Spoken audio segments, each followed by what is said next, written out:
Morning guys, Moorhuhn here. Today we are talking about rush echoes, and in specific about ability power focused rush echoes. I did want to make one tier list with all rush echoes and show them all, but then I realized this is going to be a very long video. So because there's like over 20 echoes relevant for just ability power, we are splitting these into 3 tiers: ability power, weapon power, and general utility.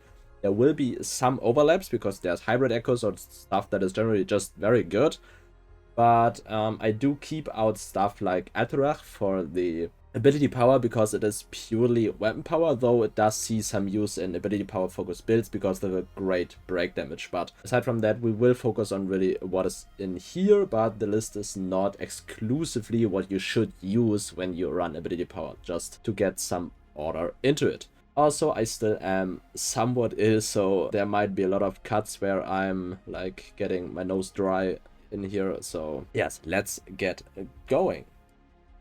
First of all, we are taking a look at all of the echoes. It is quite a list. As I said already, we have the CONFLUX, Zephyr, Bloodrage, Arbiter, Dread Legion, Fallen Greedlord, Malefic Maw, Maras, Knight's Maw, Precursor, Ryv'n, Talon of Pyre, Teryssa, Argent Hand, Bloodbore, and the Renegade. So for this not to take 20 ages, let's get into the specifics of all of them. First of all, AS713 CONFLUX. This is quite a strange one. It triggers on a hotspot hit and is limited to ranged weapons. Though the two beams deal pretty good damage when they hit, and they do multi-hit, which is pretty nice for some stuff like the third Kairos ability. Multi-hit is a good thing for quite some echoes, so I just explained once, because there are some other echoes or some abilities that profit from multi-hitting. Multi-hitting generally is a good thing. Then the bad thing about CONFLUX is that it is pretty imprecise on long range, and can happen that it just does not hit well.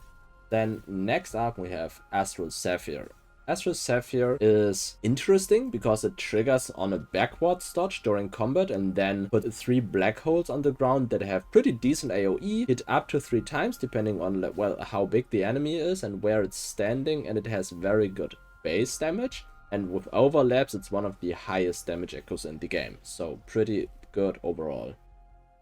Then we have Bloodrage of Vuul. Bloodrage triggers on a jump heavy slam attack, which is very reliable in a lot of builds because you generally don't use the heavy jump attack a lot, so you can very well control when to use the echo and what exact situation you want it. Then you have very good AoE coverage, but the problem is that these 2 lava blob drop down a little bit behind the enemy, which can make it miss smaller enemies, which makes it somewhat situational, but if it hits with overlaps, the damage generally is very good.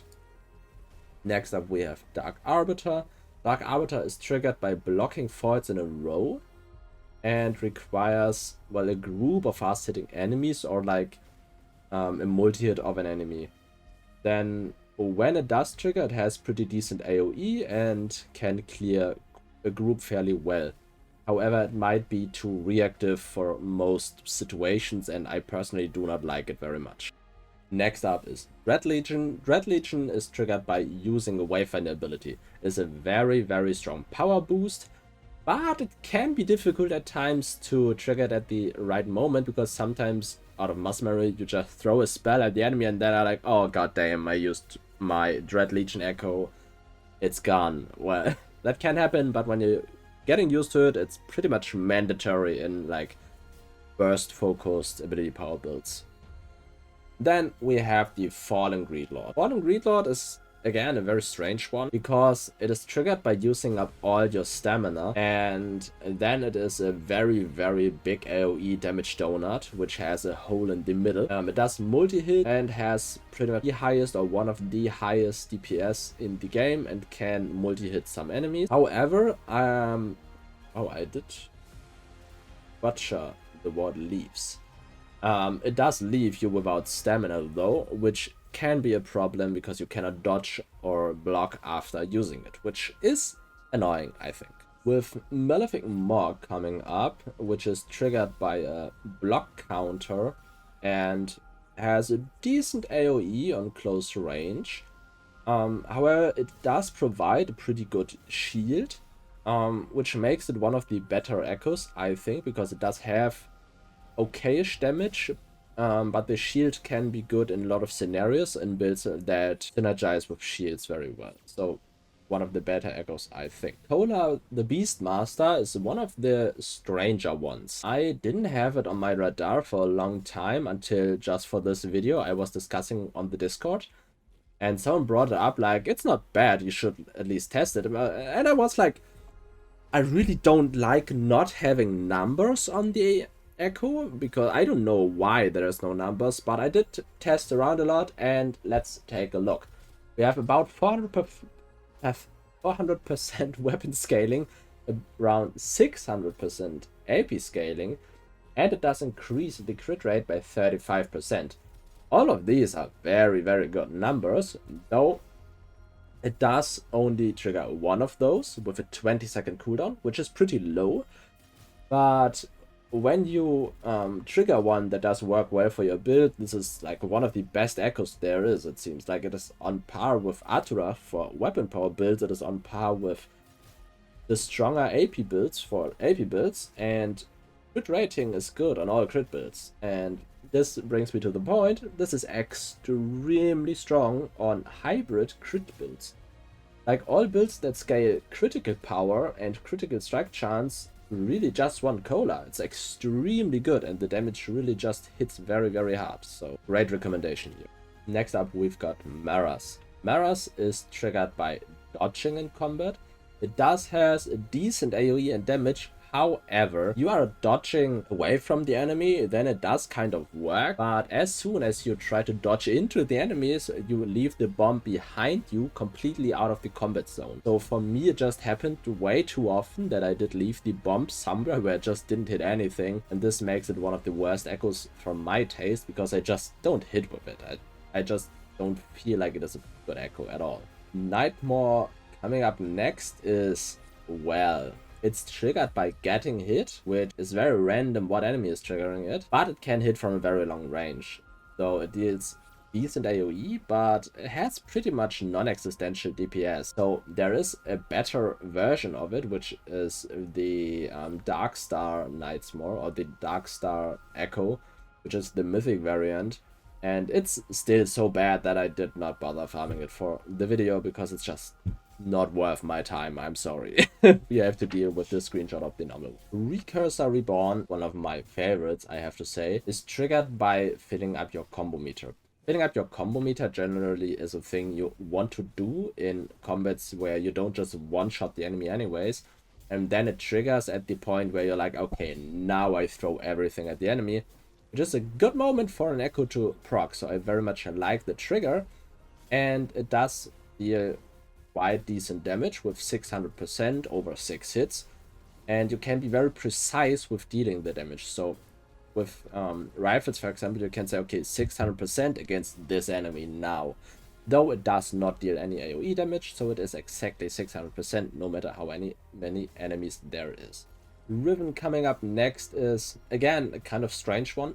It triggers after killing 4 enemies, and I did not like it for a long time at all, but again, for this video, I have tried around with it a bit, and actually it does have a good AoE around the target where it triggers, and it triggers at the point of impact on the enemy it kills, it seems. So I've heard from the Discord that, for example, when I shoot an enemy with a gun and it dies, the AoE is triggered around the enemy. But for example, when I kill an enemy with a silo bomb, the AoE is triggered around the silo bomb and not around the enemy. Very interesting interaction.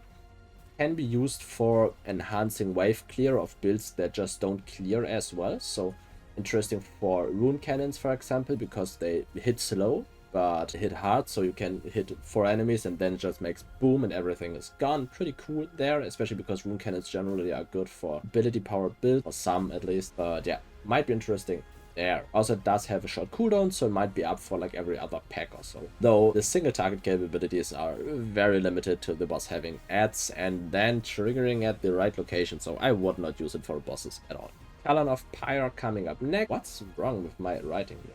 Triggered by a dash attack in combat, which is, well, again, very controllable. It does multi-hit, which is good for Kairos especially, and does deal good damage against big enemies. However, It has a very long cooldown, and it can miss enemies by just flying over them because it travels very, very quickly, which can be cool for like flying through a horde of enemies. But it can be very annoying when you just want to hit one enemy and just tickles him for half a second and then like, be gone! And yeah, you will never see it again until the way too long cooldown is up again. So can be good in some situations, but I do generally not like it very much. Then we have Teryssa the Silence. Again, triggered by a dash attack, so technically a good combination for the previous one. It does shoot out 8 rockets that fly at enemies around you and hit them, which can be annoying because sometimes you just kill an enemy and the rocket is like, I'm hitting the ground now, which is pretty damn useless. But for single target, it deals a lot of damage and is very, very strong. So for bosses, extremely good echo, very good burst echo, and just you should use it when you want to like just burst one down. Then let's take a look at the Argent Hand, which is coming up now. It's triggered by using a weapon ability, which can take quite a bit for some, but other weapon abilities are up very quickly, like the two-hand weapon abilities. It does deal a good amount of break damage, however, do not be confused by the wording, because it mentions break damage specifically. Other weapons or other echoes deal break damage as well. I don't know why. It's a bit strange from the wording, but it is pretty good at breaking enemies, but there's others like Atroth that are just as good. Though it does have decent damage, but I think it's too long cool. So Bloodbore next up is triggered by emptying your clip, which again limits it to ranged weapons. It does multi-hit and has decent damage and low cooldown, but overall the general performance of the echo just doesn't do it for me. It's just a little too weak for what it tries to do.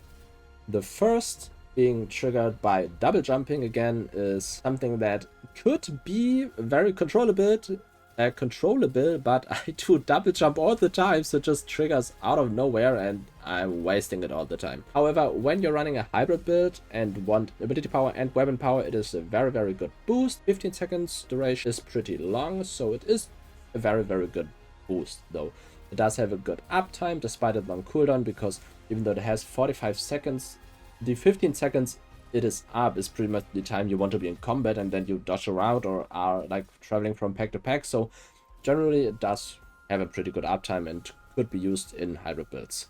Then my current favorite, the Renegade, again triggered by a heavy slam attack, deals physical damage in the center, which is locked on the ground, and again a donut shaped ability damage. It does multi-hit and it is extremely strong on hybrid and crit builds. It's just one of my most favorite echoes in the current version, because I had like great use for it in hybrid builds and crit builds, which was pretty much what I played lately exclusively. So I had a lot of fun with Renegade.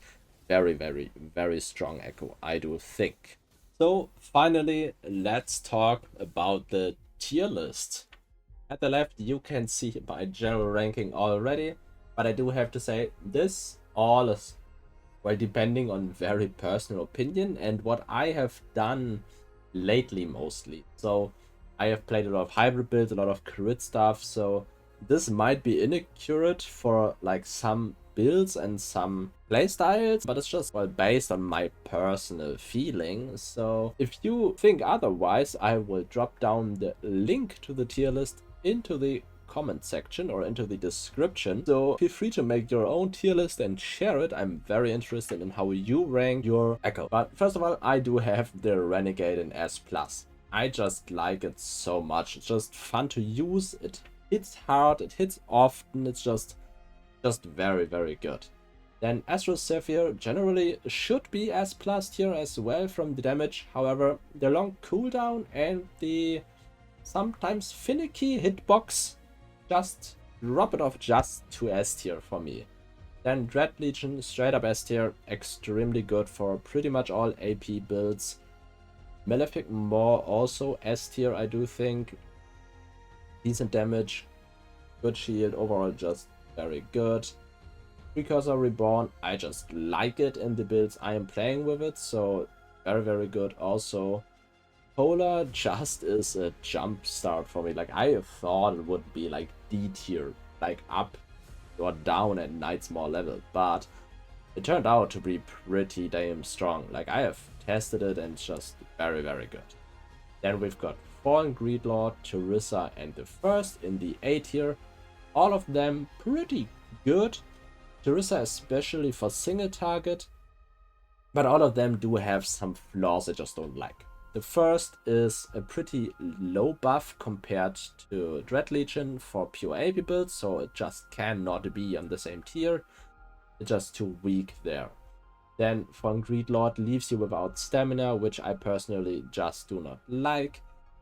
And Teryssa, well, only is good in exact single target situations, I think. Otherwise, the rockets miss too often and just are annoying. But if you're just talking single target, then Teryssa will be up at S tier, maybe S+.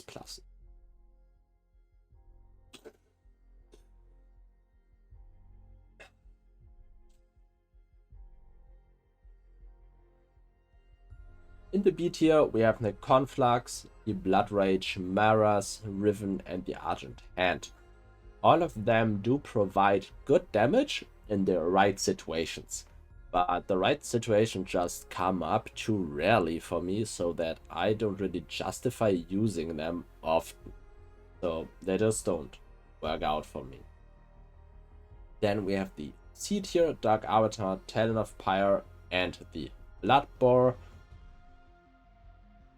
I mean, they are just not good.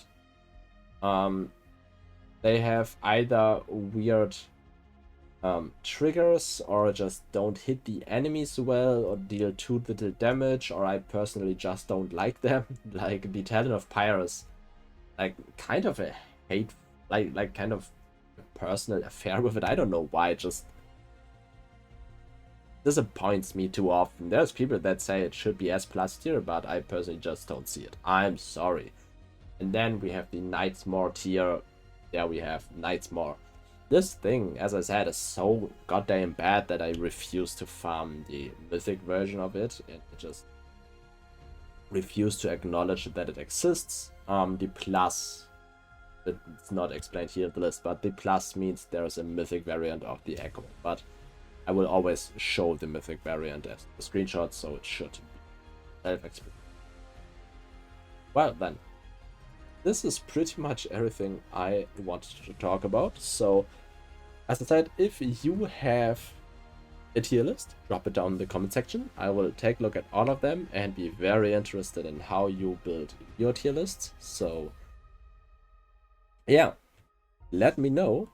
And the next Rush Echoes are coming up. However, next video will likely be a full Wayfinder guide. After that, we will continue the Rush Echoes and see what's coming after. So, thanks for watching and see you on the next one.